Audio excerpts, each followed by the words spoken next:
সীমা blog channel থেকে সবাইকে welcome জানিয়ে শুরু করছি আজকের ভিডিও। আজকে আমি মাছের ডিমের একটি রেসিপি শেয়ার করব। মাছের ডিম দিয়ে সেরা স্বাদের একটি রেসিপি। অনেকের কাছে মাছের ডিম খুবই পছন্দের, তবে অনেকে কিন্তু মাছের ডিম খেতে চায় না, যেহেতু মাছের ডিমের মধ্যে একটা কাঁচা কাঁচা আষ্টে গন্ধ থাকে। তবে এরকম রান্না করলে কোনো গন্ধ থাকবে না আশা করি। রেসিপিটি ভালো লাগলে আমার চ্যানেলটি সাবস্ক্রাইব করে বেল বাটনটি অন করে রাখবেন। তো চলুন বন্ধুরা, শুরু করা যাক। আমি এখানে 3টার মতো আলু নিয়েছি। আলুটা আমি লবণ হলুদ দিয়ে ভেজে তুলে নিয়েছি। এবার আমি এখানে দেখুন ডিম নিয়েছি, রুই মাছের ডিম। তো এটা আমি লবণ হলুদ দিয়ে আমি সেই কড়াইয়ে কিন্তু আমি ডিমটা দেখুন ভেজে নেব। তো আমি ডিমটা দিয়ে কিন্তু এখানে আমি ঢাকনা দিয়ে ঢেকে দিয়েছিলাম। তো অবশ্যই এখানে ঢাকনা দিয়ে ঢেকে দেওয়ার চেষ্টা করবেন, তা না হলে কিন্তু দেখা যায় ভিতরটা কাঁচা থেকে যাবে আর ভালো হবে না। তো যাই হোক, আমি এটা ঢাকনা দিয়ে ঢেকে ঢেকে কিন্তু ভেজে নিয়েছি। আর এখানে খুন্তি দিয়ে আমি কিন্তু ছোট ছোট করে পিস করে নিয়েছি, এতে করে কিন্তু সুবিধা হবে। তো দেখুন বন্ধুরা, আমি ছোট ছোট করে পিস করে এগুলো ভেজে নিয়েছি। ভেজে এবার তুলে নেব। আর দেখতে কিন্তু দারুণ লাগছে। এটা রুই মাছের ডিম, আপনারা যে কোনো ডিম দিয়ে কিন্তু করে নিতে পারেন। তো মাছগুলো তুলে এখানে আমি গোটা জিরে দিয়েছি, গোটা গরম মশলা, তেজপাতা, পেঁয়াজ কুচি, আদা রসুন বাটা, জিরা বাটা, লবণ হলুদ দিয়ে দেব, শুকনো মরিচ বাটা।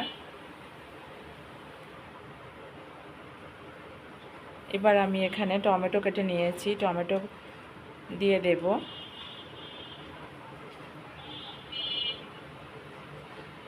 তো অবশ্যই টমেটো দেওয়ার চেষ্টা করবেন, এতে করে দেখা যায় মাছের ডিমে যে একটা মানে আষ্টে গন্ধ, ওই গন্ধটা আর কি থাকে না। তো অবশ্যই চেষ্টা করবেন। তো অনেকে আসলে এই মাছের মানে মানে মাছের ডিম কিভাবে করতে হয় এটা অনেকেই কিন্তু দেখা যায় সঠিকভাবে করতে পারে না। তো সেক্ষেত্রে সঠিক টেস্টও পাওয়া যায় না আর কি। তো যাই হোক বন্ধুরা, আমি যে ভেজে রাখা যে আলুটা রেখেছিলাম সেই আলুটা আমি দিয়ে দেব দেখুন। আর এটা কিন্তু দিয়ে আমি মশলা দিয়ে কিন্তু একটু ভেজে নিয়েছি। আর বেশি সময় আমার কিন্তু লাগেনি, কারণ কি আমি আগে থেকেই যেহেতু আলুটা ভেজে রেখেছিলাম। তো যাই হোক, এবার আমি জল দিয়ে দেব। জল দিয়ে আমি কিছু সময় পরে কিন্তু এখানে সেই ভেজে রাখা ডিমগুলো দিয়ে দেব। তো কালারটা কিন্তু দারুণ আসছে। এবার আমি ঢাকনা দিয়ে ঢেকে দেব। তো দেখুন বন্ধুরা, ঢাকনাটা তোলার পরে আলুটা কিন্তু অলরেডি সিদ্ধ হয়ে গিয়েছে। আবার আমি ঢাকনা দিয়ে ঢেকে দিয়েছিলাম কিছু সময়ের জন্য। তো এবার তুলে নিয়েছি। আর গ্রেভিটাও অনেকটা গাঢ় হয়ে গিয়েছে। এবার আমি ভেজে রাখা গরম মশলা এবং জিরার গুঁড়ি দিয়ে দেব। আমি এটা একসাথে ভেজে গুঁড়া করে নিয়েছি। তো বন্ধুরা দেখুন, আমার রান্না কিন্তু অলরেডি হয়ে গেছে। আমি এবার চুলাটা অফ করে নিয়েছি। আর চুলাটা অফ করার পরে দেখুন কালারটা যা আসছে, তো দেখেই বুঝতে পারছেন। আর গ্রেভিটা একদম গাঢ় মাখো মাখো হয়েছে। খেতে কিন্তু দারুণ লাগে এইভাবে করলে। যারা মাছের ডিম খেতে চায় না তারাও কিন্তু খেতে চাইবে। আর হ্যাঁ বন্ধুরা, আমার চ্যানেলটি যারা অলরেডি সাবস্ক্রাইব করেছেন তাদেরকে অসংখ্য অসংখ্য ধন্যবাদ। আর যারা একদমই নতুন তারা অবশ্যই আমার চ্যানেলটি সাবস্ক্রাইব করে নেবেন।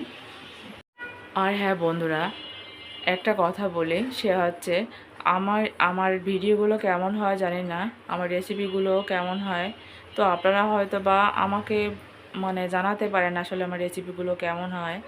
দেখা যায় আমার ভুল ত্রুটি থাকতেই পারে, তো আপনারা হয়তো বা বললে সেটা আমি সংশোধন করতে পারি। তো যাই হোক বন্ধুরা, রেসিপিটি ভালো লাগলে আমার চ্যানেলটি সাবস্ক্রাইব করে বেল বাটনটি অন করে নেবেন, এতে করে আমার পরবর্তী ভিডিও সবার আগে দেখতে পারবেন। তো যাই হোক বন্ধুরা, সবাই ভালো থাকবেন। আজ এখানেই শেষ করছি। দেখা হবে পরবর্তী ভিডিওতে।